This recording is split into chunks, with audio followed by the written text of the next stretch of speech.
Señoras, señores, muy buenas tardes. Damos la bienvenida a todos y todas a este salón rojo de la Facultad de Derecho de la Universidad de Buenos Aires, a esta 10ª jornada Diálogo entre Juristas, organizada por los diputados Enzo Pagani y Francisco Quintana, en honor al doctor Alberto Güeres, personalidad destacada de las ciencias jurídicas de la Ciudad Autónoma de Buenos Aires por ley número 5026. Esta ley fue proyecto de los diputados doctores Enzo Pagani y Francisco Quintana, acompañado por los diputados doctores Daniel Lipovetsky, Hernán Arce, Jorge Garayalde, Cristina García de Oretneche, Alejandro García y Pablo Vergel. Vamos a saludar entonces a los expositores, al doctor Alberto Güeres, con un fuerte aplauso.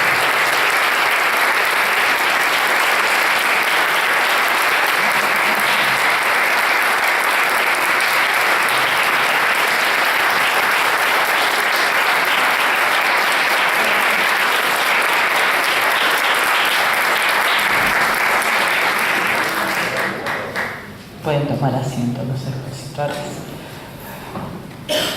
Serán expositores en esta oportunidad el señor camarista de la Cámara Nacional de Apelaciones en lo Civil, Sala A, doctor Sebastián Picasso, el señor secretario de la Corte Suprema de Justicia de la Nación, doctor Federico de Lorenzo, el señor profesor titular de Derecho Privado 2, Obligaciones y 7 Daños de la Universidad Nacional de Córdoba, doctor Daniel Pizarro, la señora profesora titular de Obligaciones Civiles y Comerciales de la Facultad de Derecho de la UBA, doctora Norma Silvestre.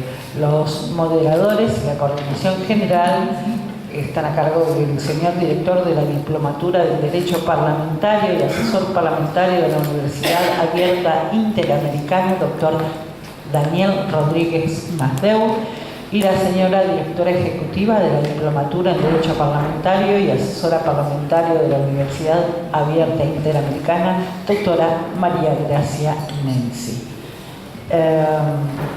Vamos a dar lectura a algunas adhesiones a este acto. En primer lugar, de la doctora Mónica Pinto, que dice: me sumo a este homenaje que la legislatura de la Ciudad Autónoma de Buenos Aires le hace a Alberto Güeres al declararlo personalidad destacada de las ciencias jurídicas. Alberto es uno de los mejores productos de la educación pública que quienes institucionalizaron el país pensaron como elemento de desarrollo personal y nacional. Esa educación fue sustancialmente en esta Universidad de Buenos Aires, que lo cuenta como miembro activo y conspicuo. Aquí se graduó y comenzó su carrera académica en paralelo al ejercicio de la magistratura de la que se retirara como juez de cámara. Alberto formó generaciones de hombres y mujeres de derecho, contribuyó con su visión a la reforma de la legislación y al decir del derecho con justicia, lo que, como todos sabemos, no es una tarea menor. Su doctrina es invocada en muchos lugares fuera de este país. Es además un generoso donante de su tiempo para las causas justas y para la gestión universitaria, que asume con el nivel de responsabilidad que requiere, donde ha cosechado muchas gratitudes. Es un hombre de bien. Felicidades, Alberto. Es un gran día para el derecho y para todos nosotros.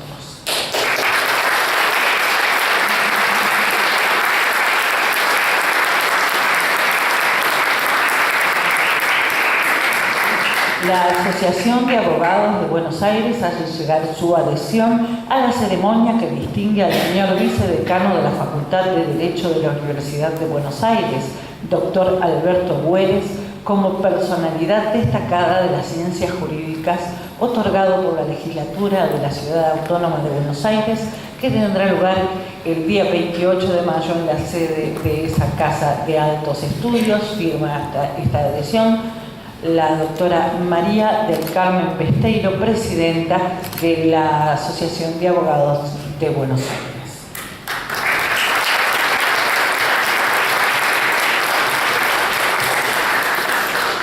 Señor doctor Alberto Güeres, de mi mayor consideración, tengo el agrado de dirigirme a usted a fin de hacerle llegar, en nombre del directorio del colegio y en el propio, nuestras más cálidas felicitaciones con motivo de su designación como personalidad destacada de las ciencias jurídicas de la Ciudad Autónoma de Buenos Aires por feliz iniciativa de varios legisladores de nuestra ciudad. Se trata sin duda de un merecido reconocimiento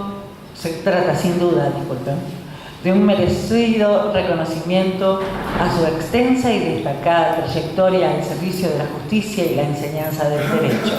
Lamentablemente no podré acompañarlo en el acto de entrega de la merecida distinción, como hubiera sido mi deseo, ya que el mismo coincide en día y hora con la realización de la Asamblea Anual Ordinaria de nuestra institución. Reiterándole nuestra adhesión a tan justo homenaje, hago propicia la oportunidad para hacerle llegar mis más cordiales saludos. Firma Máximo Fonrush, presidente del Colegio de Abogados de la Ciudad de Buenos Aires.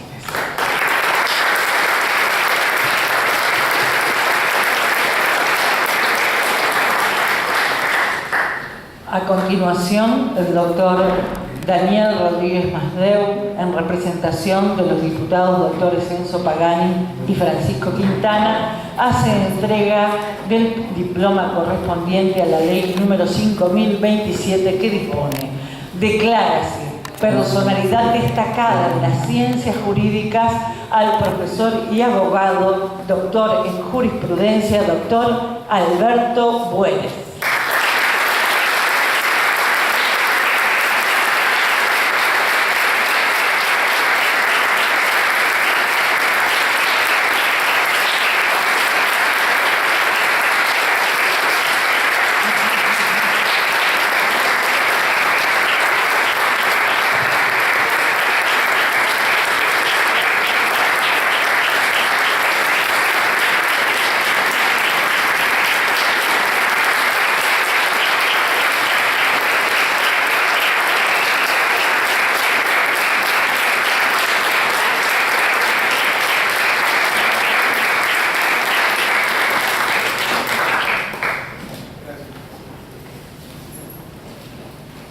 Pueden volver a sus lugares y a continuación entonces queda la jornada a cargo de su moderador, el doctor Daniel Rodríguez Masdeu.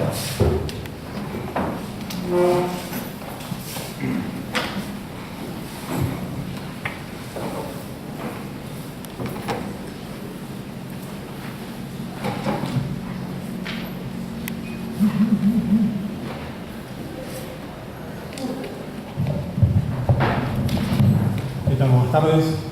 Voy a presentar a la primera oradora, la doctora Norma Silvestre. La doctora es doctora en Derecho y Ciencias Sociales de la UBA, profesora titular de la materia Obligaciones Civiles y Comercial de la UBA, colaboradora en la Comisión de Reforma del Nuevo Código Civil y Comercial en materia Obligaciones, directora y coautora del reciente libro Obligaciones de la editorial La Ley, autora y conferencista de temas de obligaciones y responsabilidad civil. Doctora Silvestre, por favor. Gracias. Bueno, buenas tardes a todos. Es un honor.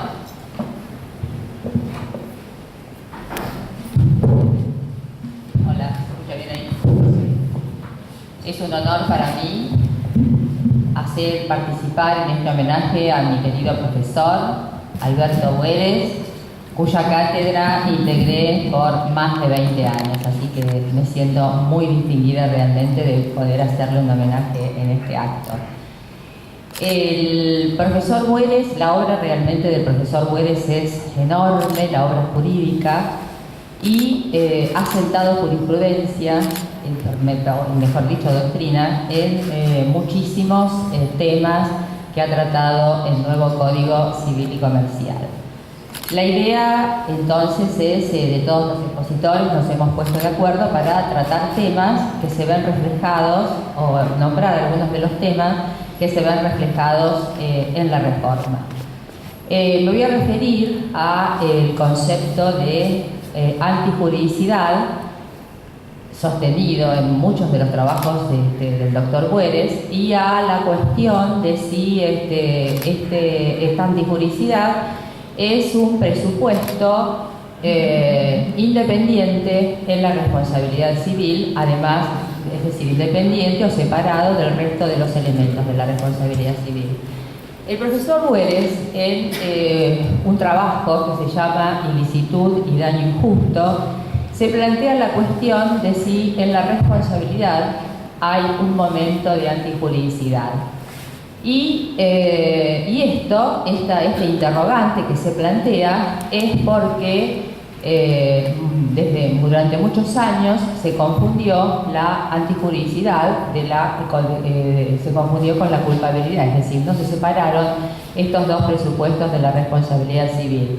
Y esto porque muchos autores italianos y españoles consideraron que la antijuridicidad no era un presupuesto separado, independiente, sino que bastaba con algún criterio de imputación justo y con el daño. En nuestro país sostuvo esta tesis el doctor Bustamante Alsina, que definió a la antijuridicidad por el daño. Bustamante Alsina, querido profesor también, decía la conducta es antijurídica porque es culpable. En realidad, Bueres sostuvo desde antaño que en realidad el concepto de antijuridicidad es un concepto independiente, es decir, se declaró como un defensor ardiente del concepto de antijuridicidad como elemento independiente de la responsabilidad civil. Y esta antijuridicidad es el fundamento de la responsabilidad civil.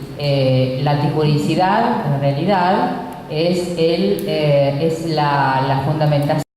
Entonces, Bueres, en esa obra, llega, después de analizar jurídicamente todas las posiciones que se dieron respecto de lo que significa la entrega de la cosa, llega a la conclusión que los contratos reales en el Código de Vélez es decir, la entrega de la cosa es un elemento esencial, general, pero de carácter relativo porque se aplica solo a esos contratos, pero sin embargo, a pesar de haber reconocido esto, en el Código de Vélez dice que esta distinción carece de fundamento jurídico.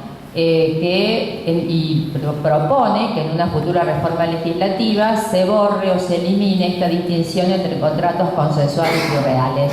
Pues bien, la reforma, es decir, el nuevo Código Civil y Comercial, en la clasificación de los contratos, en la parte general, no trae la distinción entre contratos personales y reales. Y esto es poco conocido, creo. En general no se habla de esto que hace casi 40 años dijo el profesor Bueres y que hoy se ha eliminado del nuevo código. Bueno, muchas gracias.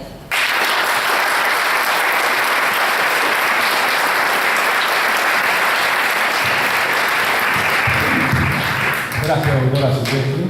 Vamos a escuchar ahora al doctor Daniel Pizarro. El doctor Pizarro es profesor titular de Derecho Privado 2, Obligaciones y 7 Daños de la Universidad Nacional de Córdoba. Es miembro de número de la Academia Nacional de Derecho y Ciencias Sociales de Córdoba y es autor de numerosos libros y publicaciones. Doctor Pizarro, por favor. Muchas gracias.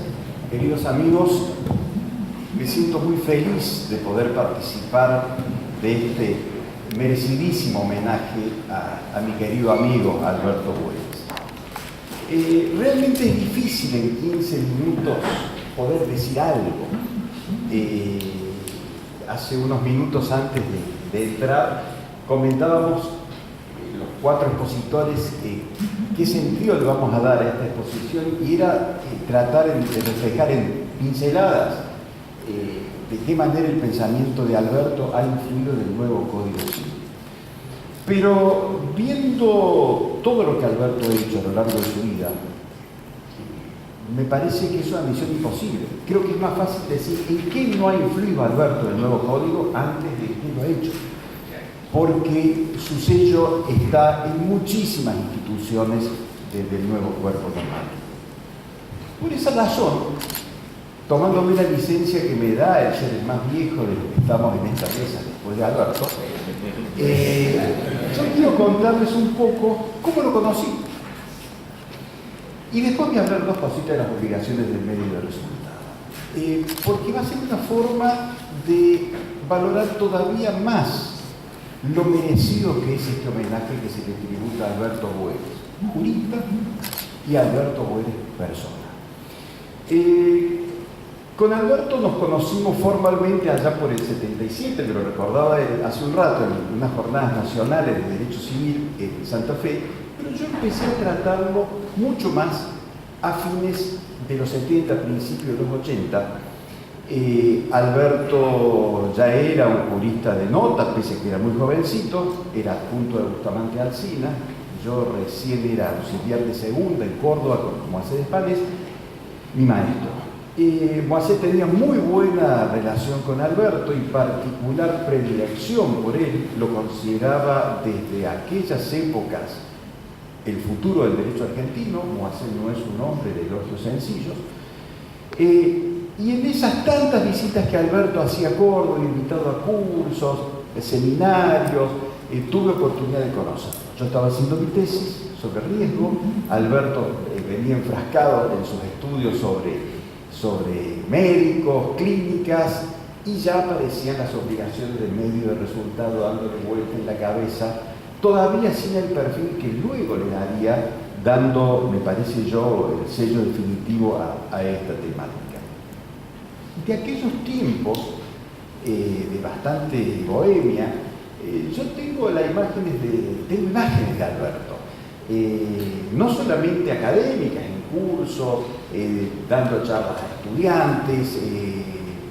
Alberto es un docente vocacional 100%, sino además en otros aspectos que son muy normales y que en aquellas épocas lo eran más todavía en este tipo de actividades.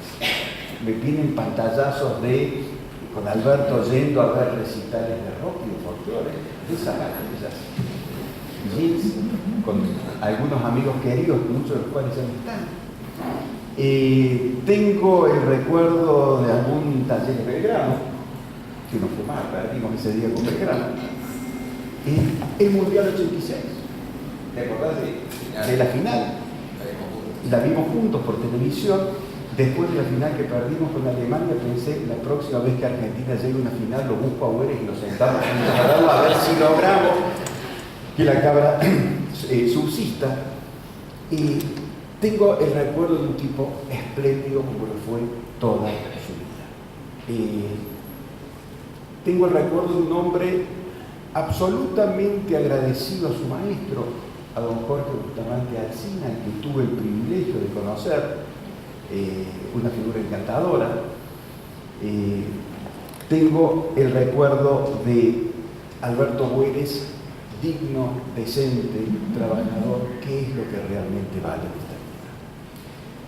A eso se le agrega su talento, a eso se agrega todo lo mucho y muy bueno que Alberto ha hecho desde aquellos años hasta hoy, y esto está reflejado en el nuevo código.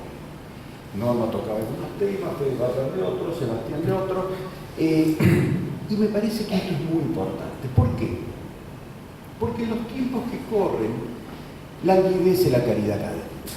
En los tiempos que corren, parecería haberse expandido el desencanto, el nivel académico ha bajado muy mucho, los adjuntos, como eran Boeres en aquella época de Bustamante Alsina, ya no proliferan.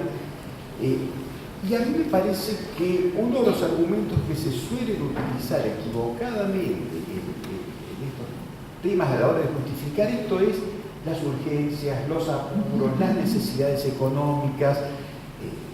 Existían también en aquel entonces. Y nada impedía que uno dedicara, porque esa era la vocación, tiempo para el esfuerzo, para el estudio. Nadie se forma en 24 horas. y a mí me parece que esto es fundamental. Yo también quiero decirles, en lo que a mí atañe, que no solamente me considero un privilegiado de ser su amigo, sino que además lo siento en muchos aspectos como un maestro. Yo he tenido dos maestros, uno fue don Luis Mercedes Panés, es todavía en mis primeros años, pero el día que con Vallespinos empezamos a escribir obligaciones, empecé a darme cuenta que el otro maestro que tenía era Alberto Buedes. Y me voy a decir por qué. Después de 25 años de enseñar obligaciones y de tener muchas cosas escritas sueltas, decidimos con Vallespinos hacer una obra de obligaciones que empezó en 1999 y terminó en 2011 con el 5º tomo y ahora tenemos que empezar a escribirla de nuevo. Afortunadamente, a mí me entusiasma la idea.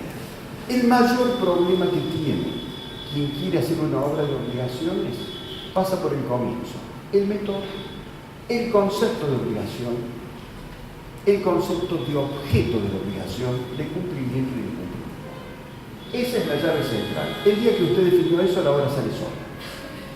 Y a la hora de acometer esa tarea tan ardua, sin duda alguna, los signos conductores lo encontré en el pensamiento de Buedes. No hay un autor en el derecho contemporáneo, ni siquiera en Europa, que tenga la claridad conceptual, que tenga la cosmovisión del derecho de las obligaciones que yo encontré en la obra de Buedes. La teoría del cumplimiento, de lo que habla Seba en un ratito, tiene una rigurosidad, una coherencia que son fundamentales para todo aquel que quiera acometer estos temas. Y en lo que hace a mi persona fue determinante para el perfil que la obra tomó. La influencia de Alberto en el nuevo código me parece que es muy significativa desde todo punto de vista.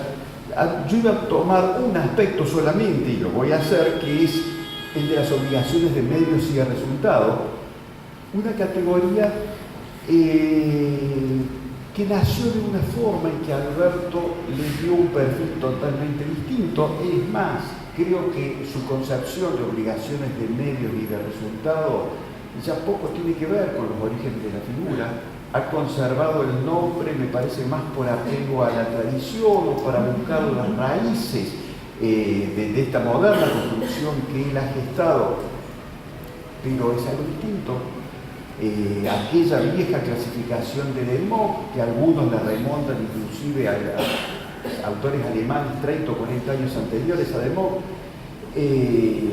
procuraba explicar simplemente la problemática de la prueba de la culpa en la órbita contractual, extracontractual, un contorno más bien reducido, más bien limitado.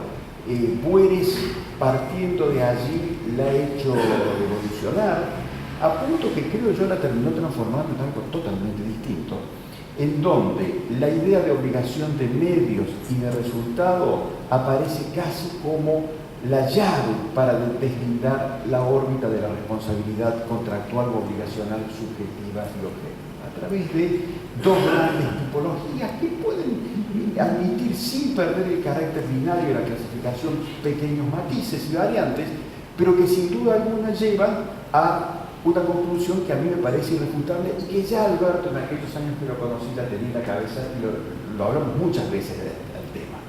En las obligaciones de medios, el factor de atribución es la culpa, generalmente probada, pero nada incide en la clasificación que puedan a veces haber inversiones de carga probatoria y también sigue siendo obligación de medios, porque la estructura de la obligación, en su concepto, objeto, no varía en un caso y en el otro. Y las obligaciones de resultado, donde el deudor compromete un resultado, la no obtención del resultado hace presumir su responsabilidad, descarta la idea de culpabilidad y lleva la cuestión al terreno de la responsabilidad objetiva. Me parece que esto, que fue defendido por muchos, entre los que me sumo, criticado por otros que no aceptan el distingo, minimizado por algunos autores más escépticos, ha terminado de consolidarse definitivamente en el nuevo Código Civil, cuyo artículo 770, para mi gusto con algunas imperfecciones, recepta la distinción obligaciones de medios y de resultados, aunque generan una doble tipología de obligación de resultados que francamente me parece intrascendente desde todo punto de vista. El régimen jurídico es el mismo, el régimen del incumplimiento es el mismo, y la responsabilidad objetiva que caracteriza a esta tipología es exactamente la misma en una y en otra. El hecho de que un resultado pueda ser más afinado o menos afinado por partes a la hora de determinar cuándo se va a concretar, me parece que no cambia la esencia ni la sustancia de la figura. A mí me dio mucha satisfacción cuando vi los primeros borradores del nuevo código, que claramente determinaban lo que luego se plasmaría en el texto final. Cuando el deudor compromete un resultado, su responsabilidad es objetiva y solo se libera probando la causa ajena. Es la tesis de Boeres, puramente recetada, sabia, seria, sensata, como todo lo que le escribe. Querido Alberto, me pone muy feliz este homenaje, me pone muy feliz ver a tus nietos aquí, a todos, hasta los hinchas de Boca. En primera fila. Me pone muy feliz que podamos tener, que todos quienes te queremos y respetamos y admiramos, y decirte lo mucho que significas para nosotros. Gracias.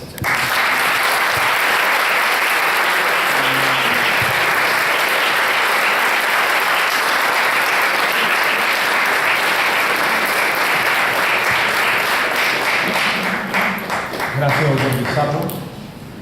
Va a hablar ahora el doctor Sebastián Picasso, es doctor en Derecho de la UBA, magíster en Derecho Privado, Universidad de París 12, profesor de grado y posgrado en universidades de la Argentina y del extranjero, juez de la Cámara Nacional de Apelaciones en lo Civil Sala A, miembro del equipo de trabajo que colaboró con la Comisión de Reforma en la elaboración de los artículos 1708 a 1780 del nuevo Código Civil y Comercial de la Nación, autor de numerosas publicaciones en libros y revistas especializadas.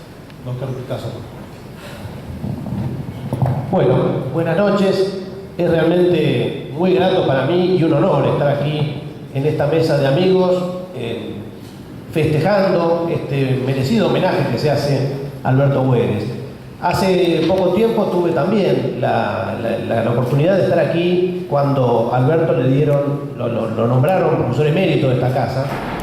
Y dije entonces, y lo repito ahora, que Alberto, más allá de ser mi maestro, es un maestro del derecho, un maestro que ha incidido efectivamente, como bien lo dijo Daniel Pizarro, ha incidido decisivamente en el derecho civil argentino, en el derecho privado argentino en general, y esto efectivamente se refleja en el nuevo Código Civil. Enseguida iremos a eso.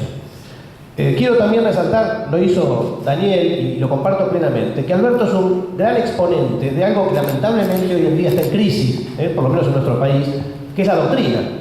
La doctrina, lo que por ahí se llama la dogmática jurídica, esa forma de abordar el derecho que no implica un estudio separado de cada artículo, desvinculado de los demás, sino que implica un sistema, es decir, abordar el derecho como un sistema que maneja categorías que están articuladas las unas con las otras, y que por lo tanto lo que se decida en un aspecto, lo decía recién Daniel, lo que se decía sobre el concepto de obligación va a incidir también sobre los efectos, sobre los conceptos de cumplimiento o incumplimiento, etcétera, etcétera. Y Alberto tiene un pensamiento articulado sobre todas estas cuestiones que han merecido, todas las cuestiones centrales de las obligaciones, de los contratos y de la responsabilidad civil, han merecido un estudio de Boeres. En cada una de ellas podemos encontrar el pensamiento de Boeres, y lo encontramos también efectivamente plasmado en el nuevo código. Y creo que en estos momentos donde efectivamente hay una crisis, vemos por ahí que se afirman alegremente cosas sin ningún sustento teórico, por ahí un día se afirma una cosa y otro día la misma persona afirma una cosa contradictoria, porque en realidad no hay un pensamiento dogmático detrás de eso. Bueno, la verdad que es un momento donde la obra de Boeres se torna más importante que nunca, más imprescindible que nunca. Yo me voy a referir a la incidencia que el pensamiento de Alberto ha tenido en el código en un par de aspectos puntuales, y partiré de lo que Alberto ha escrito y ha desarrollado sobre lo que él muy acertadamente denomina el límite de la responsabilidad contractual, que es la imposibilidad de cumplimiento. Y acá Alberto nos ha abierto los ojos sobre algo fundamental. Esto entre otras cosas, digamos, él lo ha escrito en un artículo del año 1998 que se llama El incumplimiento de la obligación y la responsabilidad del deudor. Yo era en ese momento un joven abogado, hacía poco que me había recibido, y me acuerdo que la lectura de este artículo para mí fue un antes y un después en materia de lo que fue mi concepción de la responsabilidad contractual. Claro, digo, Alberto nos había otras cosas sobre los ojos sobre muchas cosas, y una de estas es que la responsabilidad contractual es una responsabilidad por incumplimiento, algo que parece tan sencillo. Es decir, si el deudor responde es porque hay una obligación incumplida que ha causado un daño, y en tanto haya obligación incumplida, el deudor responderá. ¿Cuál es, por lo tanto, el límite de la responsabilidad del deudor? ¿De qué forma se exonera el deudor del incumplimiento? Bueno, pues por un caso fortuito que causa una imposibilidad de cumplimiento no imputable al obligado. Es decir, que aquí vemos que el caso fortuito, a diferencia de lo que ocurre en la responsabilidad extracontractual, porque claro, en la responsabilidad extracontractual el caso fortuito simplemente fractura el nexo causal. Es decir, el hecho de ser indicado como responsable no es la causa adecuada del daño, y en esa medida se exonera, no ha sido él el que causó el daño. En materia contractual no se trata tanto de causar o no causar, se trata de incumplir. El deudor responde porque hay una obligación de la que él era deudor que ha sido incumplida. Y entonces ahí el caso fortuito, obviamente que libera de responsabilidad, pero lo hace en la medida en que impide el cumplimiento por el deudor. Y al impedir el cumplimiento, al mismo tiempo, extingue la obligación. Y esto Alberto ya en ese momento lo planteaba en términos muy nítidos. Decía, bueno, en realidad el caso fortuito que causa una imposibilidad de cumplimiento no imputable al obligado, objetiva y absoluta, enseguida diremos estos caracteres, tiene un doble efecto. Por un lado, libera al deudor de responsabilidad. Y por otro, en realidad extingue la obligación, es decir, que en realidad lo libera del vínculo. No hay responsabilidad porque no hay más obligación subsistente. Con lo cual se conectan dos cuestiones que en la teoría tradicional se estudiaban separadamente. Una cosa era la imposibilidad de cumplimiento, que era un modo de extinción de las obligaciones, y por otro lado estaba la responsabilidad contractual, y ahí se estudiaba el caso fortuito, etc. Bueno, no, son dos cosas íntimamente relacionadas. Y esto, la obra de Güeres ha tenido el gran mérito de plantearlo en la Argentina y de plantearlo con su profundidad habitual. Y ahí Alberto, en sus estudios sobre este tema, plantea y defendió muy eficazmente la idea de que la imposibilidad de cumplimiento debe ser siempre objetiva y absoluta. Objetiva porque debe referirse a la prestación en sí por sí considerada, es decir, no libera la responsabilidad subjetiva, la imposibilidad subjetiva, que es aquella que se refiere solo a las cualidades personales o patrimoniales del deudor. Si un señor se ha vuelto insolvente, bueno, esto puede efectivamente impedirle cumplir, pero no es una imposibilidad que libere, solo libera la que efectivamente impide o incide sobre la prestación en sí y por sí considerada. Y sobre todo, decía Alberto y lo dice, debe ser una imposibilidad absoluta, es decir, en la caracterización un poco excesiva de Austin, que no puede ser vencida por las fuerzas humanas, que ni el deudor ni nadie está en condiciones de superar. Y aquí, claro, si uno lo piensa desde ese punto de vista, si uno lo piensa con esta definición tan tajante de Austin, bueno, ni el deudor ni nadie, entonces, ¿qué sucede en casos tales como, un famosísimo caso tomado por los autores alemanes e italianos, el deudor pierde el reloj, y el reloj cae, el reloj que tenían que entregar al acreedor, cae en el fondo del lago? Todavía es posible, por supuesto, recuperar ese reloj. Hay que contratar buzos, submarinos, es decir, hay que hacer una inversión que es exorbitante en relación con las posibilidades, los medios que las partes implícitamente se habían representado para cumplir. Entonces, claro, allí puede ser cumplido todavía por las fuerzas humanas, pero ¿es exigible esa prestación? Bueno, esto es un problema, es un gran problema que Güeres aborda con mucha sutileza, como es característico en él, tanto en esta obra que he mencionado como en otro trabajo posterior, La buena fe y la imposibilidad de pago en la responsabilidad contractual, donde Alberto dice, bueno, aquí interviene la buena fe para morigerar el carácter absoluto de la imposibilidad. Es decir, habrá veces donde, pese a que hay todavía posibilidad de cumplir con las fuerzas humanas, con fuerzas superiores, bueno, la buena fe impondrá la liberación del deudor. En algunos casos, dice Güeres, la buena fe tiene opera con una función reconstructiva del contrato, es decir, que nos permite evaluar, como el ejemplo que dimos recién, cuáles eran los medios que implícitamente las partes tuvieron en cuenta, o que razonablemente puede considerarse que estaban comprendidos en esa obligación.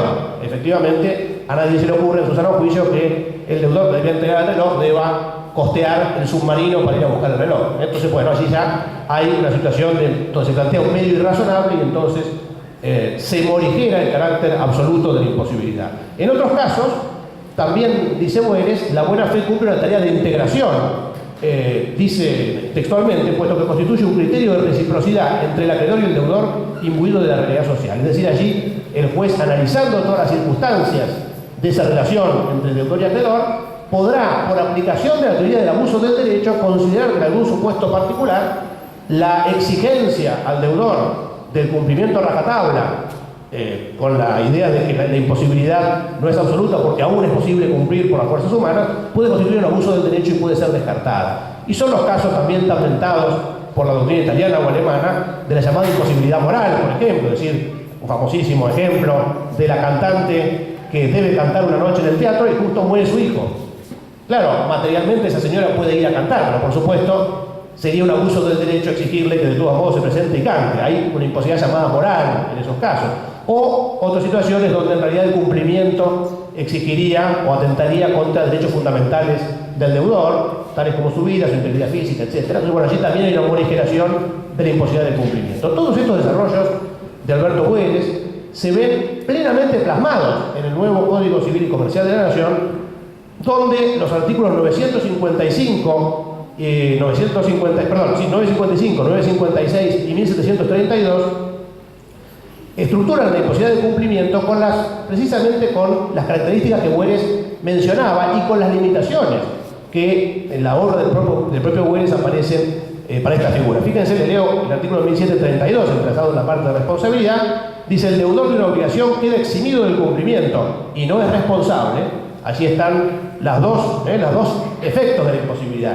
Queda eximido del cumplimiento, en realidad se extingue la obligación, esto lo dice el 955, y no es responsable.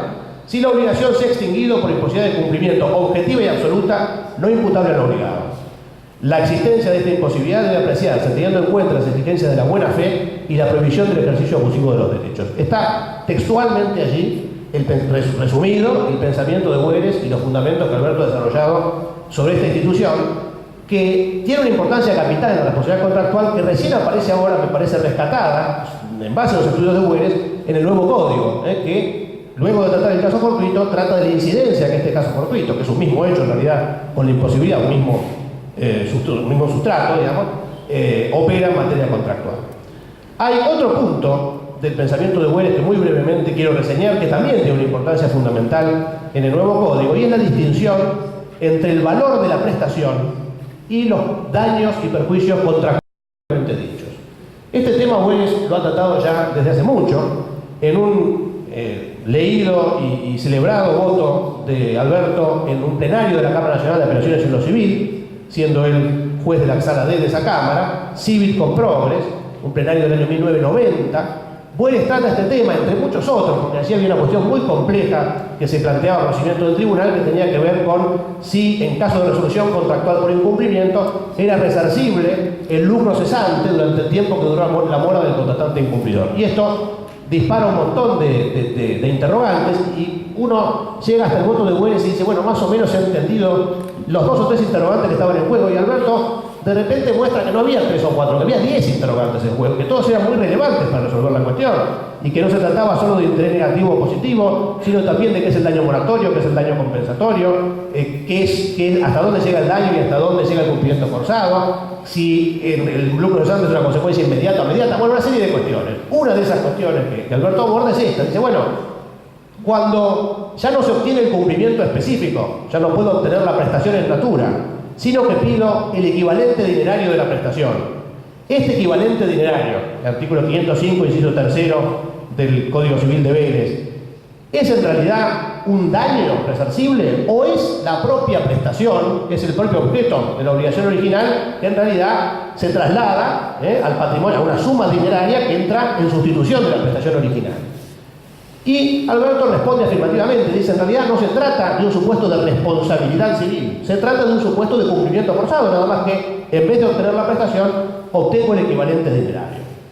Esta idea Boeres la volverá a tratar ampliamente, por ejemplo, en un excelente trabajo del año 2006 que se llama Culpa y Riesgo, sus ámbitos, donde nuevamente vuelve sobre esta distinción. Y yo creo, podríamos abundar mucho en esto, pero no es la idea, creo que esta distinción ahora aparece efectivamente en el nuevo Código Civil y Comercial, empezando por los fundamentos. En los fundamentos del Código se habla de esta cuestión, de la disputa doctrinal alrededor de si el valor de la prestación es un daño o es un cumplimiento, y se dice que se ha intentado solucionar la cuestión distinguiendo netamente lo que es cumplimiento y lo que es daño contractual. Y luego aparecen una serie de normas, pese a que, debo decirlo, subsisten un par de normas que pueden dar lugar a cierta confusión, el artículo 730, inciso C, y el 955, pero otra serie de artículos distingue claramente el valor de la prestación y los daños y perjuicios. Por ejemplo, entre otros, el artículo 838 dice que si el cumplimiento de la obligación solidaria se hace imposible por causas atribuibles a un codeudor, los demás responden por el equivalente de la prestación debida y por los daños y perjuicios. Fíjense claramente, una cosa es el equivalente de la prestación, que tiene un régimen distinto, y otra cosa son los daños y perjuicios. Lo mismo sucede, entre otros, particularmente con el artículo 1747, ya emplazado en la parte de responsabilidad, que dispone el resarcimiento del daño moratorio es acumulable al del daño compensatorio o al valor de la prestación, con lo cual queda claro que no es un daño, es una cosa distinta. Es decir, es un cumplimiento forzado, no un daño. Y ustedes dirán, bueno, tal vez es una distinción muy teórica. Sí, claro, lo que pasa es que es necesario acudir a llegar a este nivel de abstracción teórico para luego aplicarlo a la realidad y ver que esta distinción tiene efectos muy relevantes en el nuevo código, aún más relevantes de los que tenía en el Código de Vélez. ¿Por qué digo esto? Por empezar, porque en el nuevo código la acción de cumplimiento de ejecución forzada tiene una prescripción de 5 años y la acción de daños y perjuicios tiene una prescripción de 3 años. Es decir, que si yo considero que el valor de la prestación no es un daño, sino que es un cumplimiento forzado, la acción va a prescribir en 5 años y no en 3. Acá tenemos una distinción que tiene un efecto práctico fenomenal, nada más y nada menos que 2 años de diferencia en la prescripción. Tiene, por supuesto, otros efectos relevantes, la prueba del daño. Al no ser un verdadero daño el valor de la prestación, lo que Alberto llama el quod interest, no es un verdadero daño, sino un cumplimiento forzado, pues quien la pretende solo debe probar su título y la imposibilidad de cumplimiento, y ya está. Mientras que si fuera un daño, debería además probar que la no recepción de este valor me genera un daño, lo cual no necesariamente sucede en todos los casos, como lo demuestra algún fallo de la Corte de Casación francesa. Y entre otras cosas, también es importantísima esta distinción cuando se trata de la facultad del juez de morigerar la indemnización. Es decir, sabemos que el juez, esto lo mantiene el nuevo código, lo decía el Código de Vélez, puede morigerar la indemnización cuando no ha habido dolo del deudor y concurren razones de equidad. Ahora, morigerar la indemnización quiere decir morigerar el monto de los verdaderos daños y perjuicios, no el valor de la prestación. Si el juez modifica o toca el valor de la prestación, está alterando la propia equivalencia de las prestaciones, la propia economía del contrato. Obviamente no lo puede hacer. ¿Por qué no lo puede hacer? Porque no es un daño, porque en realidad es la misma prestación, nada más que convertida en una suma de dinero. Y finalmente, y esto también Welles lo dijo muy lúcidamente ya desde su voto en Civil con Progress, esta distinción nos permite apreciar que en la resolución del contrato por incumplimiento, nunca jamás el contratante incumplidor puede ser condenado a pagar sobre valor de daños y perjuicios el valor de la prestación, porque esa prestación precisamente no la debe como consecuencia de la resolución. La falta de distinción teórica de la naturaleza, la verdadera naturaleza jurídica de esta suma lleva muchas veces a que incorrectamente, en algunos fallos, se otorgue este valor como un concepto de daño. Con lo cual, ilustramos también que la riqueza de un aparato conceptual, de un aparato dogmático como el del pensamiento de Welles, tiene efectos prácticos innegables y el conocimiento de estas sutilezas es necesario para la verdadera aplicación del derecho. Y concluyo, me parece que esto, lo que han dicho mis amigos y colegas que han expuesto antes, lo que dirá Fede de Lorenzo, ilustra algo que en realidad sabemos todos. Lo vuelvo a decir, que el pensamiento de Alberto Welles es fundamental para el derecho argentino y que en realidad Welles no solo es un profesor, y en esto permítanme reiterar una frase de Séneca que me gusta mucho y que he tomado en el homenaje que le hicimos a Welles con motivo del nombramiento como emérito de esta casa. Séneca dice: las personas que enseñan se llaman profesor. Ahora, un maestro es una persona de la que se aprende. Y me parece que esto es efectivamente lo que ocurre con Welles. Welles no solo es un profesor, es un maestro. Alberto.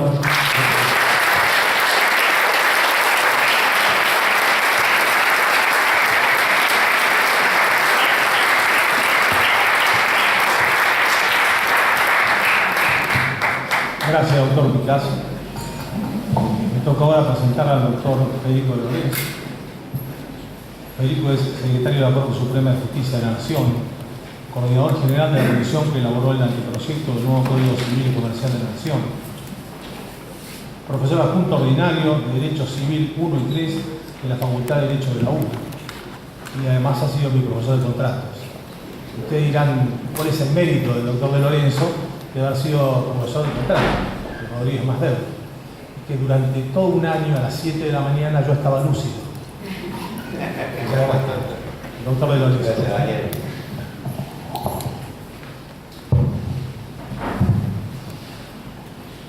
Bueno, muy cálidas y elocuentes las conferencias de Norma Silvestre, Daniel Pizarro, Sebastián Picasso, amigos, verdaderos juristas, y que han hecho una clara referencia a los aportes del maestro Güeres al derecho privado. Yo he tomado un tema que es verdaderamente complejo para la teoría jurídica hasta que llegó la obra de Alberto Güeres, que es la causa del acto público.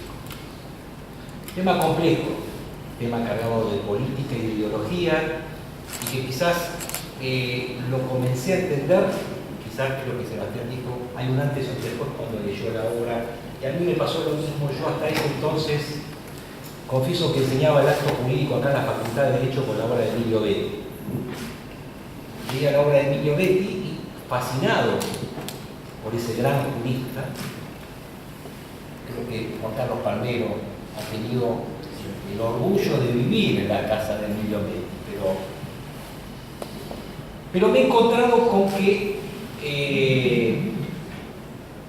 el tema de la causa del acto jurídico es, sin lugar a dudas, uno de los grandes temas del derecho y contemporáneamente un objeto que se encuentra en continuado, fecundo y al parecer inagotable debate doctrinario.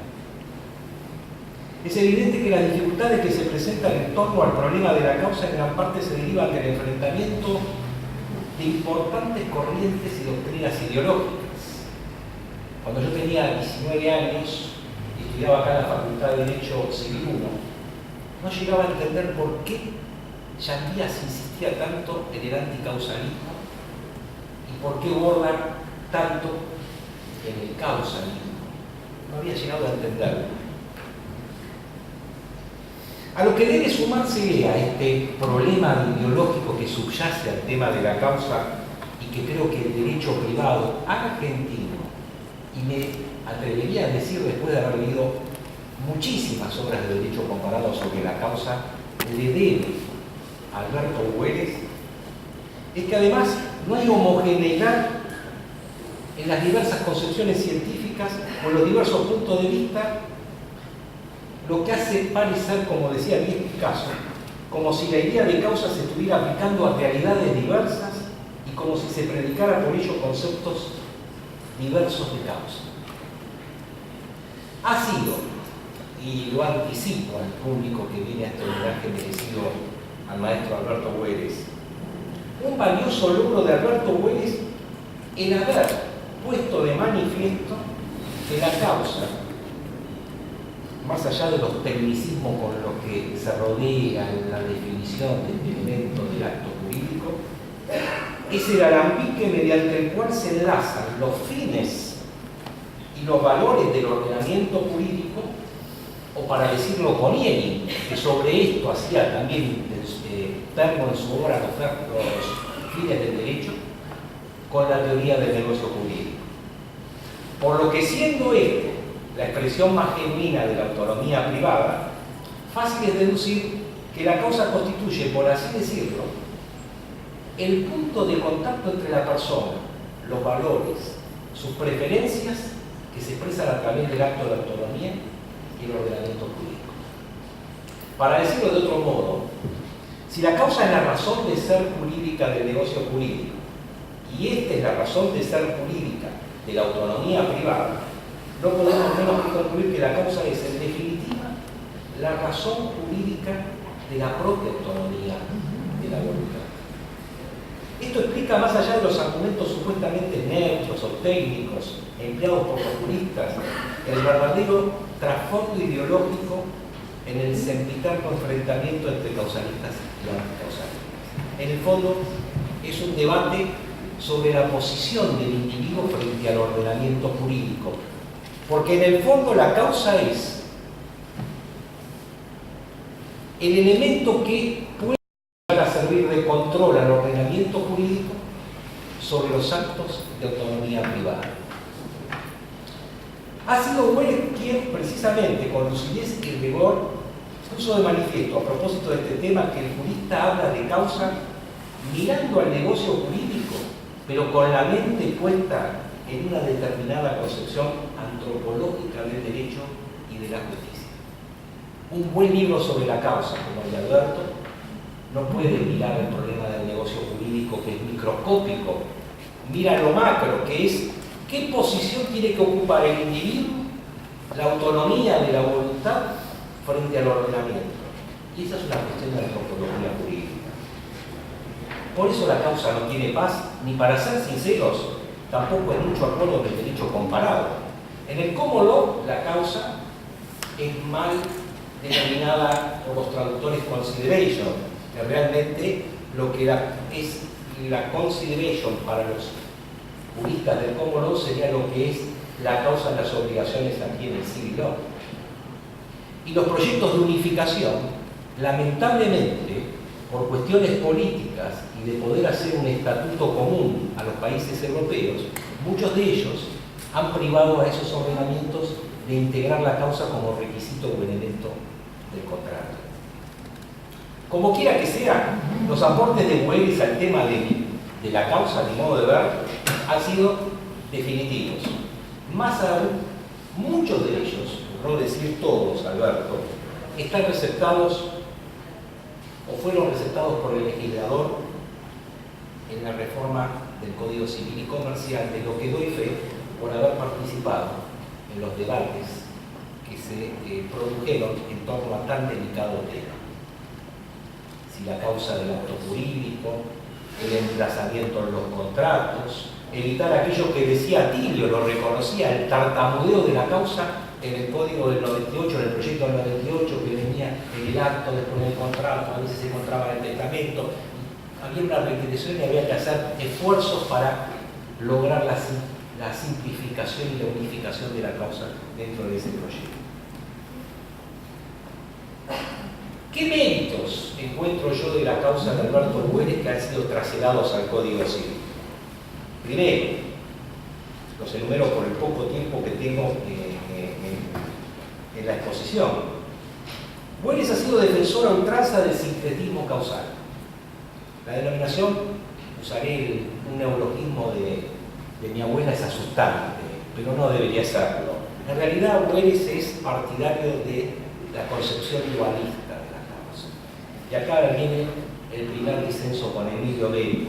Esto es importantísimo. Para Welles, la causa presenta un aspecto objetivo que se evidencia como el propósito recíproco y común de los agentes de obtener una satisfacción plena al plan prestacional.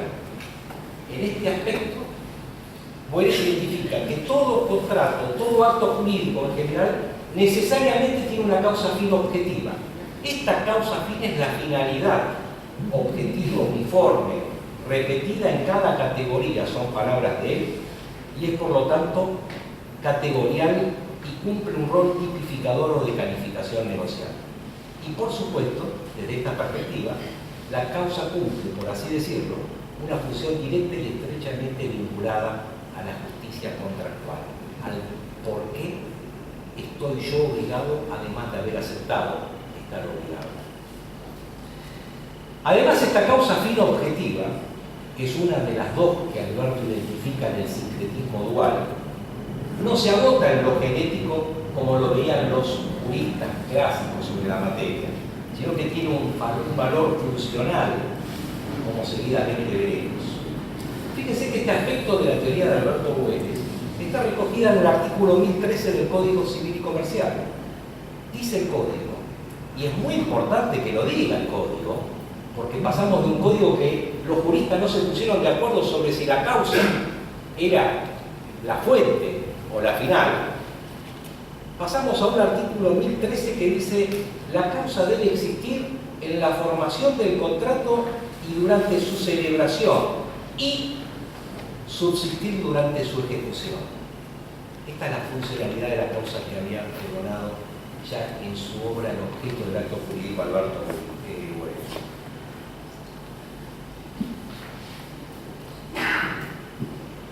Que la causa sea objetiva no significa privarla de su raíz voluntarista. La causa, aún siendo objetiva para necesidad del tráfico jurídico, nunca se deshumaniza completamente. Este es otro enfoque de la obra de Alberto Güeres sobre la causa. Siempre resulta impregnada por los intereses perseguidos por el agente. De hecho, como dice él, como regla la evaluación de la proporcionalidad o incluso el ejercicio de los institutos protectorios de la causa, me refiero al incumplimiento, a la suspensión del cumplimiento, a la revisión del contrato por excesiva onerosidad y aún por revisión, y etcétera. Todos mecanismos que están ordenados detrás de la protección de la causa, precisamente, es el criterio que ha recogido también el Código Civil en el artículo 960, que dice: los jueces no tienen facultades para modificar las estipulaciones de los contratos, excepto que sean a pedido de una de las partes cuando lo autoriza la ley, o de oficio cuando se afecta de modo manifiesto. En su fase objetiva, además, la causa es un utillaje eficaz, uso el castellano de Alberto Güeres tan elegante, en su prosa siempre tan elegante, para proteger la voluntad individual al permitir el mantenimiento del equivalente querido. Además de la causa fin objetiva, Alberto tuvo el mérito de haber puesto al echar luz, como dice él, sobre la causa fin subjetiva. La causa fin puede también nutrirse de móviles o motivos.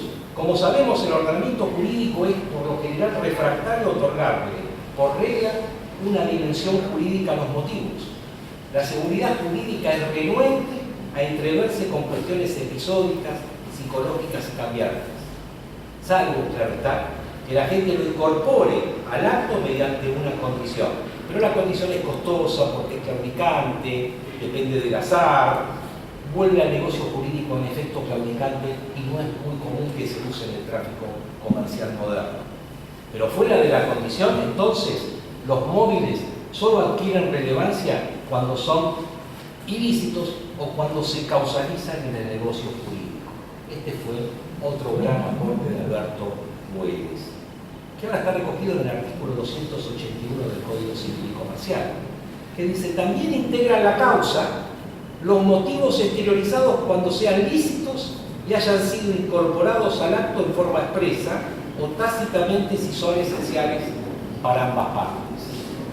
O sea, todo acto jurídico, en la teoría de Alberto Güeres, que recoge también el Código, tiene necesariamente una causa fin categorial, objetivo, deforme, pareja, y podría llegar a tener una causa fin subjetiva en la medida que estos móviles se causalicen en los términos que establece el artículo 280. Otro aspecto relevante del profesor Güeres es el rechazo a la causa como instrumento de control social sobre la autonomía que propiciaba Emilio Betti. En ningún otro aspecto de la causa como en este aflora la dimensión ideológica que hablaba yo al comienzo. Para Emilio Betti, la causa es la función económica social del negocio. Güeres nunca se satisfizo con este entendimiento y tiene razones sobradas para ello. De ser así, uso sus palabras, la causa sería un fenómeno social antes que jurídico. En Italia, esta noción de función económico-social del negocio ha tenido un cierto éxito y una extensa difusión en la doctrina del derecho comparado. Pero Güeres ha sido siempre de otro entendimiento. Por caso, según el proyecto de 1993 de la Comisión Federal, se dice en el artículo 953: la causa del acto está constituida por el fin jurídico inmediato y tipificante.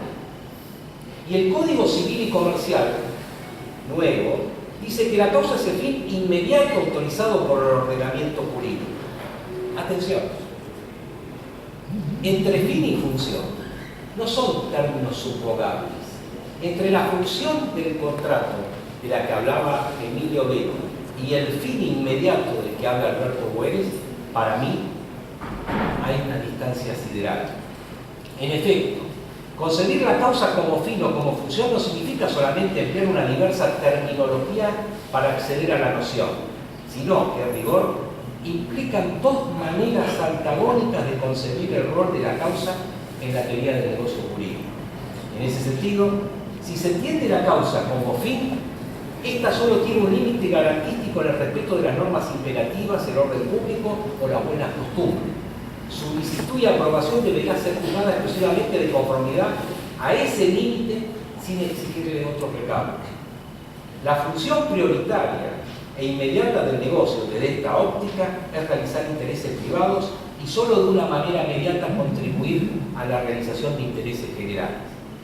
Muy por el contrario, desde una perspectiva ideológica diametralmente opuesta, se asienta la teoría que ve en la causa la función económica social del acto jurídico. Pues desde esta visión, no se trata de que los intereses privados canalizados no transgredan el límite impuesto por el interés público, sino que el cumplimiento de la función social se alcance en una meta de utilidad social. De tal modo, la tutela del interés dependerá en definitiva del hecho que, además de perseguir un objetivo privado no ilícito, se enderece positivamente a la realización de un interés público. No comparto esta teoría de Emilio Betti ni la que ha seguido el Código Civil italiano. Adhiero plenamente, como lo ha hecho por otra parte el Código Civil, a la postura que innovó Alberto Boeres acá en la Argentina. Afortunadamente, el nuevo Código Civil ha recogido la buena doctrina de Alberto Boeres, conceptualizando a la causa como fin o finalidad, desechando la versión dirigista de la causa como función económica social, que en rigor de principios terminaría por convertir a todos los negocios atípicos en sospechosos y a los contratantes en funcionarios públicos. Tercer elemento de la causa, y con esto voy terminando, que ha aportado Alberto Boeres y lo ha incorporado el Código Civil Comercial. Y este es muy importante, sutil, pero importante. Para Alberto Boeres la causa fin objetiva puede ser ilícita. Esto no lo ha admitido todavía. Decirlo cuando lo dijo él no era fácil. Ni Cañota Ferrara, ni Emilio Betti, ni tantos juristas de tanta trascendencia en este tema se animaron a decir que había una posibilidad de una causa fin objetiva ilícita. No tengo tiempo acá de extenderme desde el por qué han llegado a esa conclusión. Para mí fue mérito de Alberto Boeres el haber dicho en esa obra sobre el objeto del acto jurídico y haber sustentado esta pionera postura que el negocio jurídico puede tener una causa objetiva ilícita. Y si no me equivoco y no malinterpreté ni el pensamiento del maestro Boeres ni al Código Civil y Comercial nuevo, esto es lo que se recepciona en el artículo 1014, cuando dice el contrato es nulo si su causa es contraria a la moral, al orden público o a las buenas costumbres. Pero a renglón seguido, inciso B, dice si ambas partes lo han concluido por un motivo ilícito o inmoral común. Con lo cual claramente hay dos causas y dos posibles hipótesis de contrato ilícito. Esto es otro aporte de Alberto Boeres al derecho privado y al Código Civil. Termino. Decía Carnelutti, ya varias décadas atrás, que el fin del derecho es reducir la economía a la ética. Creo que toda la obra de Carnelutti fue seguir este apotegma que él mismo había enarbolado como centro de gravedad de su pensamiento jurídico. La frase presagiaba ya para la época la dura tarea que contenía la agenda del jurista. Corrían los años 40, la guerra, la Segunda Guerra Mundial, el apogeo de un nuevo capitalismo incipiente y la lucha entre el derecho y la economía y el mercado, y en el medio el hombre y las preocupaciones de Carmeluti. Los tiempos sucesivos, sin embargo, nos han traído fenómenos aún más inquietantes para la teoría jurídica. La despatrimonialización del derecho privado, el surgimiento de los problemas de la bioética, la tecnología, la creciente contractualización de los derechos personalísimos, que ahora se pactan contractualmente, se renuncian, se abdican por contrato, ha puesto a la persona humana en un sitio antes impensado. Ni más ni menos que, como el propio Alberto Hueres lo planteó casi 20, 30 años atrás, a la persona como objeto del contrato, en una frase, yo diría, señera, de avanzada, creo que corría a los años 80, y donde él hacía una interpretación sobre esta posibilidad y por supuesto le agregaba su cuota de axiología. Nos encontramos pues ante un problema de la teoría jurídica contemporánea, me refiero a un uso nihilista de la autonomía de la voluntad en una sociedad mercantilizada, dispuesta a que el individuo, cosificado en una sociedad de consumo, disponga de sus derechos fundamentales o personalísimos o incluso de su propio cuerpo a través de negocios jurídicos. No tengo tiempo aquí para extenderme sobre las reflexiones de Alberto Hueres sobre este tema. Sí quiero decir que gracias a Alberto Hueres hemos podido anticipar que la causa fin subjetiva del acto jurídico tenía una utilidad ulterior, algo que la sociedad contemporánea nos deparó, que es esta posibilidad de disponer del cuerpo de los derechos personalísimos por acto jurídico. Y creo que ahí se acentúa en este tipo de actos el control que el ordenamiento jurídico tiene sobre esos actos de disposición, como decía Alberto Hueres en esa obra. Hueres, a mi entender, ha sido quien mejor y más claramente le ha dado al problema de la causa una dimensión axiológica, una dimensión, por así decirlo, además de jurídica, ética y antropológica. Y acá superan a los otros autores que se han ocupado de este tema. Hueres no ha dejado al hombre a la intemperie, no ha dejado al contratante o al que declara su voluntad en el acto negocial unilateral a la intemperie. Lo ha puesto al abrigo de sus derechos fundamentales, al abrigo de sus derechos personalísimos, al abrigo de su justicia. Cuanto más el negocio jurídico es empleado como instrumento para la disposición de su esfera vital o personalísima de la persona, recuerdo acá un paréntesis y ya termino, que es todo un síntoma en otros tiempos que el artículo 54 del Código Civil Nuevo, ahí en el capítulo de los derechos personalísimos, consagra un artículo dedicado al contrato. Sí, justo ahí, en el capítulo de los derechos personalísimos, consagra una norma de los contratos para los derechos personalísimos. Es un llamado de atención del jurista, del legislador contemporáneo. Esto viene de Alberto Hueres también. Porque como afirma Hueres, la causa en su faz subjetiva constituye un valioso elemento de defensa social al permitir que se ponga coto a la voluntad autónoma cada vez que los móviles con jerarquía de causa contradigan la regla moral. Son palabras de Alberto Hueres, es decir, la moral jurídica. Muchas gracias, Alberto, por tus aportes.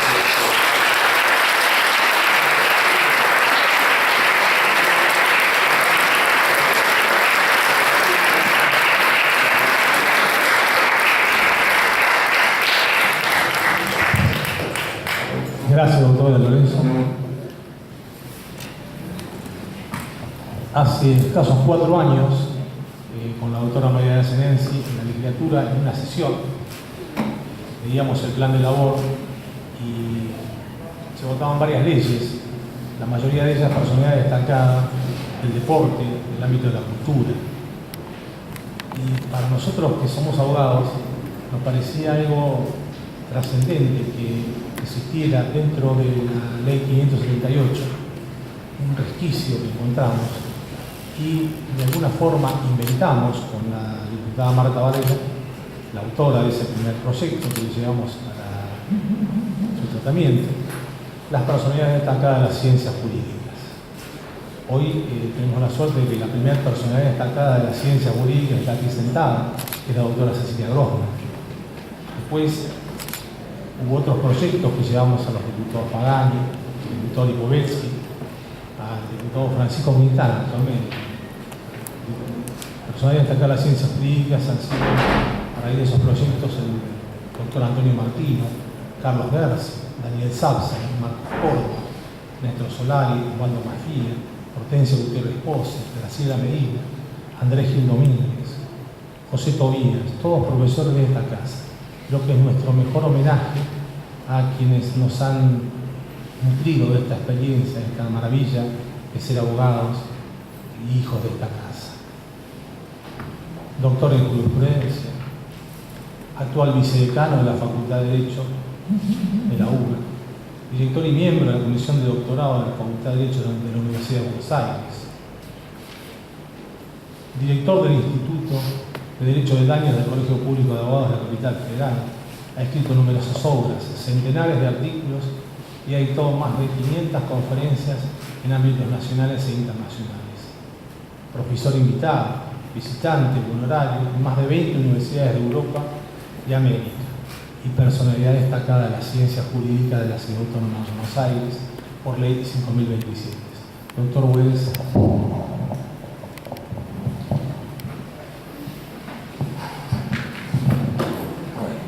Doctores Daniel Rodríguez Masdeu y doctora María Gracia Nenzi, representantes de la legislatura del Gobierno de la Ciudad Autónoma de Buenos Aires, señores profesores, público en general. Ante todo quiero manifestar que constituye para mí un altísimo honor que la legislatura de la Ciudad Autónoma de Buenos Aires me haya declarado personalidad destacada de las ciencias jurídicas mediante el dictado de la ley número 5027. En observancia de una suerte de protocolo tácito, en este caso, y en relación con lo expuesto por los ilustres oradores que me precedieron en el uso de la palabra, haré unas breves reflexiones, diré algo sobre ciertas inquietudes que he tenido en la actividad doctrinal y docente, muy pocas, por supuesto, por elementales razones de tiempo. Cuando realicé mis estudios de Derecho e ingresé a la carrera docente, todavía estaba en boga, entre los grandes juristas, las transidas ideas del individualismo y del voluntarismo que estaban en boga en el siglo XIX. El profesor Marco Aurelio Risalía, cuya cátedra integré en mis inicios, sin duda un jurista excepcional, ideas aparte, decía que la doctrina clásica entraña una concepción individualista sobre el hombre y sus facultades, una concepción voluntarista sobre el fin del derecho, de la ley y del acto jurídico, y una concepción liberal sobre el aspecto teleológico del derecho. En relación con el acto jurídico en particular, añadía que la voluntad es el principal elemento en lo que hace a la formación, modificación y extinción del acto jurídico. La voluntad es el fundamento de su fuerza obligatoria. Y en fin, la voluntad es la pauta rectora de la cual se vale el juez para su interpretación. Era una evidente manifestación de la omnipotencia de la voluntad, que por ejemplo desdeñaba, se oponía sistemáticamente a la lesión, a la imprevisión, al abuso del derecho, la logomaquia de la cual hablaba Planiol, a la expansión del concepto de orden público, que descuenta la restricción de la ley imperativa, y por supuesto a la teoría de la causa, de la que tan magistralmente habló el doctor de Lorenzo. Precisamente Risolía, al referirse a la excesiva onerosidad sobreviniente, teoría de la imprevisión, cuya fundamentación es de neto cuño causalista, también lo dijo de Lorenzo, decía que el instituto de la imprevisión responde a fuertes consideraciones éticas reñidas con la noción de contrato, pues los contratos son actos de previsión y se los pacta como irrevocables. Un régimen que quiera mantener la seguridad del tráfico exige que el deudor respete sus compromisos a rajatabla, arruinándose si fuera necesario. Esto lo tomaba de Ripper, de unas ideas de George Ripper. Debo manifestar, como lo hice muchas veces, que creo firmemente en el concepto de acto jurídico o negocio jurídico. Para mí, expresiones equivalentes como categoría general abstracta. Esto a veces fue desconocido. Sistemáticamente así lo tomó Vélez Arfiel en una época en que el Código Civil de 1804 lo había rechazado y que figuraba en pocas obras esta concepción, las obras de la pamectística, Savigny, Yering y la obra de Freitas, mentora del Código Civil, pero que hoy día ha sido recogido por muchos códigos y particularmente por el de 1914. Han sido vanos los intentos de pronosticar la desaparición o la muerte de la categoría del negocio jurídico, del acto jurídico, y de suponer que ésta permanecería en el recuerdo de los juristas como una pieza arqueológica o como una reliquia. Tampoco me pareció nunca que el significado de acto jurídico pueda vincularse con ideas políticas o filosóficas, muy antitéticas, por cierto, como se puede advertir en las obras que se han referido al tema. El negocio jurídico no es el engendro de una teoría gris, ni un detritus precapitalista que empece al derecho privado, como decía Francesco Galgano en la primera parte de su carrera como jurista, criterio que abandonó luego en las últimas obras y en los últimos trabajos. También, como no puede ser de otra manera, y por lógica deducción de lo anterior, creo en la autonomía privada, pues esta hace a la esencia del negocio jurídico y es connatural a la condición de persona humana y a la dignidad del hombre. Pero está muy claro que dicha autonomía privada, poder de autorregular intereses, debe aprenderse bajo la óptica del bien común, como señalaba Federico de Castro. Vale decir que tiene que tener respeto por los límites establecidos por el ordenamiento. El perimido sistema de la omnipotencia de la voluntad se sustentó en tres pilares: el pacta sunt servanda irrestricto, la exaltación de la culpa como factor de atribución exclusivo o excluyente, y la tipicidad del ilícito, algo de lo que habló Norma hoy, que en buen romance significa la tipicidad del daño injusto o daño resarcible, en la terminología cuando menos argentina. He criticado en toda mi obra estos tres paradigmas clásicos, al adherir al solidarismo jurídico que penetró en todos los códigos del mundo durante el siglo XX en mayor o menor dimensión, como advertía Antonio Hernández Gil. Imprimis, por lo que respecta a la teoría de la causa, debo advertir, dijo mucho Federico, pero haciendo una reiteración a lo mejor de alguna idea superpuesta, la teoría de la causa, debo advertir que las ideas clásicas, voluntaristas, y la solidez del pensamiento de Planiol, de Marcel Planiol, tuvieron mucho eco en la Argentina, pues la mayoría de los más grandes juristas de la primera parte del siglo XX fueron anticausalistas. Salvat, Gali, Barcia López, Risolía, Guaglianone, Salas, Guastavino, Boffi Bollero, Llambías, Espota y hasta Trigo Represas en sus primeros inicios doctrinales. He disentido de estas ideas radicalmente, como lo dijo el doctor de Lorenzo, desde hace 40 años cuando comencé a escribir la entrega de la cosa en los contratos reales, momento en que intenté deslindar las nociones de causa-fuente, causa de la atribución patrimonial y causa-fin. Y luego en mi tesis doctoral sobre el objeto del negocio jurídico y en otros trabajos defendí la posición dualista o sincrética. Lo de sincrética lo tomé de Picasso, sinceramente, ¿no? Lo vi una vez escrito en algún trabajo de 10 Picasso. Dualista o sincrética de la causa, comprensiva del fin inmediato, del fin típico y de los móviles causalizados cuando existen. Esto lo ha explicado ya, no hace falta extenderme en mayores consideraciones de forma magistral Federico. Habida cuenta de que estos aspectos de la finalidad, captados en sus fases genética y funcional, la causa en el momento de concertarse el negocio jurídico, su perdurabilidad sobre toda la vida de los efectos hasta que se agota o consume. Poseen funciones instrumentales muy valiosas, desdeñadas durante muchos años inadvertidas. Recuerdo que algunos profesores distinguidos no explicaban a los alumnos la teoría de la causa por la que la consideraban estéril desde el punto de vista científico y por añadidura desde el punto de vista de la práctica. En otro aspecto,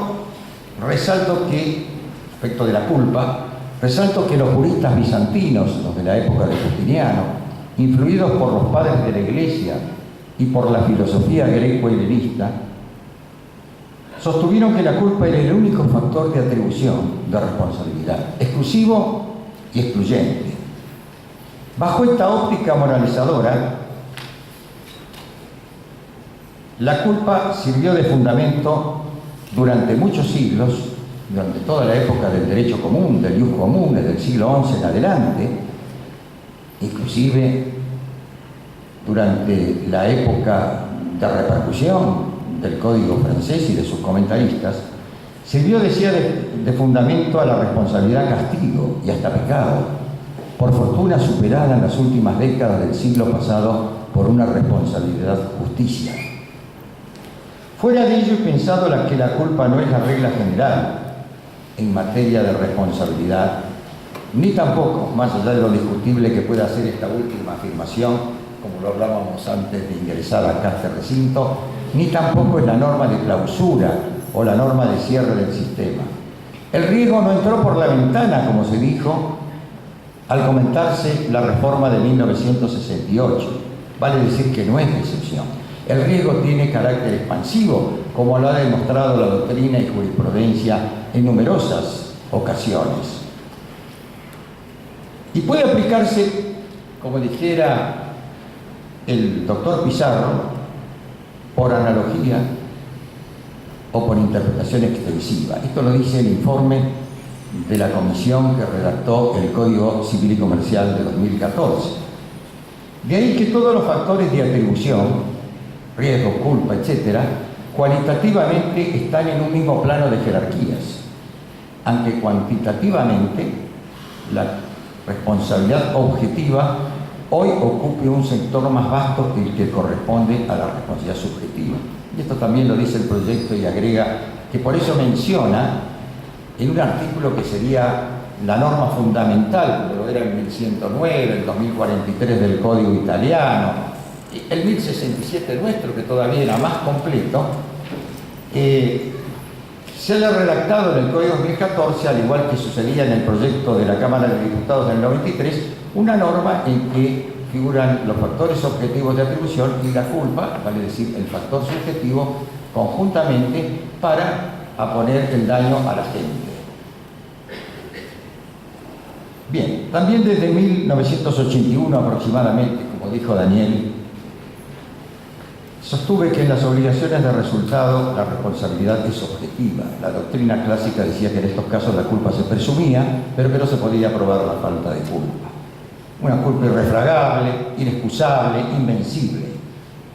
Un paralogismo, un sofisma, una ficción que deforma o que deformaba, porque ya no se tiene tanto en cuenta, la realidad de las cosas. Culpa sin culpa, mentiras jurídicas. Se trata, en definitiva, como decía Isidoro Goldberg, de una estratagema jurídica para rendir tributo a un concepto tradicional hondamente arraigado en la vida del derecho. Recuerdo que Bustamante Alsina, a propósito de lo que hablaba, de quien he sido profesor adjunto y amigo, además un extraordinario jurista que mucho admiré y con el que mucho dialogué, en un trabajo sobre la prueba de la culpa publicado en el tomo 99 de la ley, afirmó que en realidad en estos casos la culpa se descarta. La culpa se descarta, aunque para Bustamante Alsina dicha culpa existía. Y el deudor debía absorberla por el mayor riesgo que tiene el vínculo, el mayor rigor con que se aprecia el vínculo en este tipo de obligaciones de resultado, que son mucho más exigentes que las obligaciones de medios, bajo esta óptica. A mí me pareció, luego de repetir mecánicamente en mis primeros trabajos esto del descarte y lo de la culpa, que la culpa está ahí subyacente latente, de manera virtual, etcétera, etcétera, en un determinado momento, que esa actitud de descarte de la culpa importaba considerar que la responsabilidad era objetiva, puesto que solo interesa la conducta eficaz, con independencia de que el sujeto haya obrado con culpa o sin ella. Tiempo después, conversando el tema con Bustamante Alsina, me dijo que pensaba que tenía razón, lo que para mí fue un gran halago, pero que él nunca pensó en suprimir la culpa cuando hablaba de descartarla, puesto que ella, la culpa, en aquel entonces, o por aquel entonces, era un dogma de fe. Y porque él tenía un respeto propio de la época por la opinión unánime de sus maestros, de quienes lo formaron, algunos de los cuales todavía eran sus pares. Finalmente he apoyado, como todos los distinguidos profesores que integran esta mesa, el sistema de atipicidad del ilícito, la cláusula general del daño injusto o daño resarcible, superadora de los estrechos sistemas típicos que solo protegían a los fines de la reparación los derechos absolutos a la vida, a la integridad física en sus facetas puramente materiales, dejando de lado lo espiritual, lo psicológico, etcétera, etcétera, y el derecho real de propiedad. Esa cláusula general configura un supuesto jurídico abstracto o incompleto, una fattispecie, como dicen los italianos, que debe ser colmada por los jueces, quienes deben extraer del ordenamiento todo, y no solamente de una norma ritual, las distintas categorías de daños variables al correr del tiempo. He dicho que los daños se han de extraer del ordenamiento y no de una norma específica, como lo creían los defensores de la tipicidad del ilícito, el naturalismo racionalista, los pandequistas alemanes, los exégetas y los mactos que comentaron el Código francés, etcétera, etcétera. Federico ha hecho un libro magistral sobre el tema del daño injusto en la responsabilidad civil y ha explicado muy bien todo esto. He dicho que hablé del ordenamiento jurídico y lo hace muy bien el Código de 2014, a diferencia de lo que ocurría en el proyecto del 98 que hablaba de la ley, precisamente para separar el concepto de ordenamiento del concepto de ley en su dicción textual.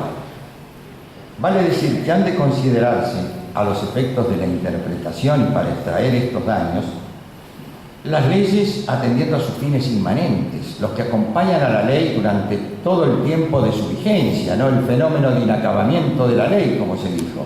Heraclius decía que la ley es más inteligente que el legislador, puesto que permite repensar lo previamente pensado, luego pensar hasta el cabo, es decir, lo que no se pensó. Las leyes atendiendo a sus fines inmanentes, las costumbres relevantes que fueron también aquí mencionadas, los principios generales del derecho, los estándares, los valores y las cláusulas generales, la buena fe, la moral y buenas costumbres, el abuso del derecho, la solidaridad social, etcétera, etcétera. Concluyo. Debo expresar mi más profundo agradecimiento con motivo de esta declaración que me enorgullece a todas las personas que individualizo a seguido. Los señores diputados Enzo Pagani y Francisco Quintana, autores del proyecto de ley. Y también los señores diputados doctores Daniel Lipovetsky, Alejandro García y Pablo Vergel, que acompañaron la mencionada iniciativa. Además, y muy particularmente, a los doctores Daniel Rodríguez Masdeu y María Gracia Nenzi, que han sido el alma mater de todas las actividades que desembocaron en esta declaración. Agradezco, por supuesto, a los ilustres juristas y profesores que han disertado en este acto: Norma Silvestre, Ramón Daniel Pizarro, Sebastián Picasso y Federico de Lorenzo. Unas intervenciones magistrales. Yo he sugerido sus nombres porque comparto, y ellos comparten, creo que conmigo, el modo de ver el derecho. Luego, cada uno tiene sus talentos y sus criterios personales en las distintas facetas, partes o matices de cada institución o figura jurídica. También agradezco a todos los profesores y auxiliares docentes que integraron mi cátedra, los cuales en su mayoría están aquí acompañándonos. De aquí varios, y creo que están todos o casi todos. y asimismo a todos los colegas y público en general que me ha distinguido hoy con su presencia. Y finalmente, y por supuesto, mi agradecimiento especial para mi familia, mi mujer, mis hijos y mis nietos Juan Cruz, Federico, Francisco, Lucas, Julieta, Santiago, Gonzalo, Sebastián, Tomás, Ramiro, Sol y Sofía. Muchas gracias a todos.